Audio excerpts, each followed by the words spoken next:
कुछ बातें चैनल पर आप लोग का स्वागत है। आज मैं सुनाने जा रही हूँ कार्तिक महात्म्य का पहला अध्याय और आप लोग बने रहे मेरे चैनल पर। हाँ, मेरे चैनल को सब्सक्राइब और वीडियो को लाइक कर दे।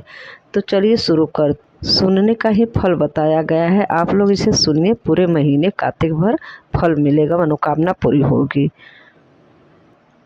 सूत जी कहते हैं, जब श्री कृष्ण चंद्र जी से बातचीत करके नारद जी विदा हो गए, तब हर्ष से प्रसन्नता मुख सत्यभामा श्री कृष्ण से बोली, हे नाथ, मैं धन्य हूँ, मैंने यह सब कुछ कर लिया, मेरा जीवन सफल हो गया।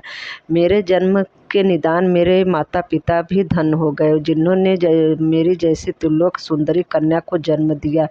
16 सहस्त्र नारियों में मैं आपकी प्रेयसी बनी हूँ। मैंने विधान पूर्वक आदि पुरुष के साथ वह कल वृक्ष नारद जी को अर्पण कर दिया था, जिसकी वार्ता भी पृथ्वी के लोग नहीं जानते। आज वही कल्प वृक्ष इस समय मेरे आंगन में विद्यमान है। मैं त्रिलोक के अधीश भगवान श्री कृष्ण की प्रिय पत्नी हूँ। हे मधुसूदन, आज मैं आपसे पूछना चाहती हूँ कि यदि आपका मेरे ऊपर अनुराग हो तो विस्तार से कहिए, जिससे मैं अपनी आत्मा का कल्याण कर सकूं। आपका और मेरा विछोह कल्प पर्यंत भी न हो सके।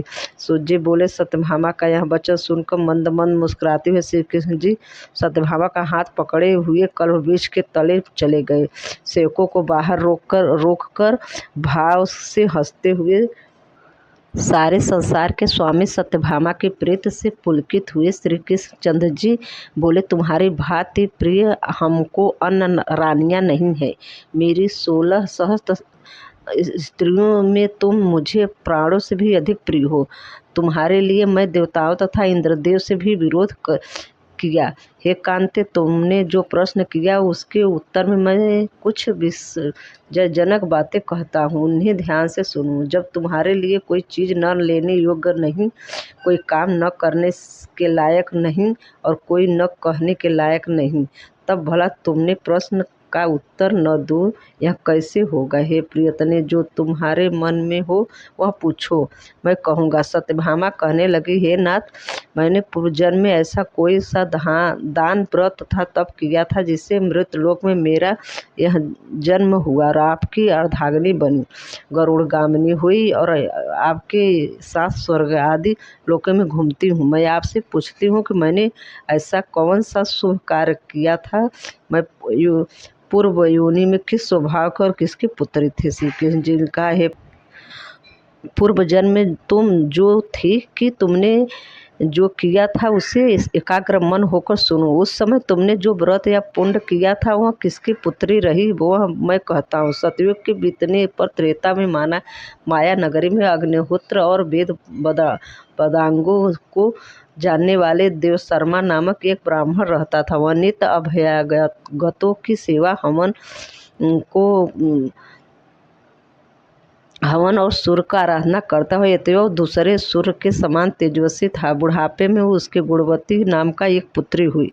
सयानी होने पर उसे चंद्र नामक अपने एक चेले के साथ विवाह कर दिया, तो वह पुत्रहीन देवशर्मा उस शिष्य को पुत्र की भांति और शिष्य चंद्र को देवशर्मा को पिता के समान मानता हुआ साथ रहने लगा। एक समय वह दोनों कुशा और ईंधन लाने के लिए वन में गए। वहाँ एक बड़े पर्वत के समीप जंगल में घूम रहे थे। इसी समय अपनी ओर आते हुए किसी दैत्य को उन्होंने देखा। दैत्य के भय से उनके अंग प्रत्यंग शिथिल हो गए और भागने की भी शक्ति भी लुप्त हो गई।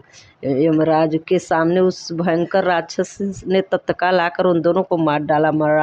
मरणोपरांत उस क्षेत्र के प्रभाव से वह धर्मात्मा होने के कारण पादगण उनके वैकुंठ भवन में ले गए। उन्होंने जीवन भर सूर्य की आराधना आदि सुकर्म किए थे, इसी से उन पर प्रसन्न हो गए थे। शिव, सूर्य, गणेश, विष्णु और दुर्गा उनकी उपासना करने वाले प्राणी मेरे लोकों में प्राप्त होते हैं।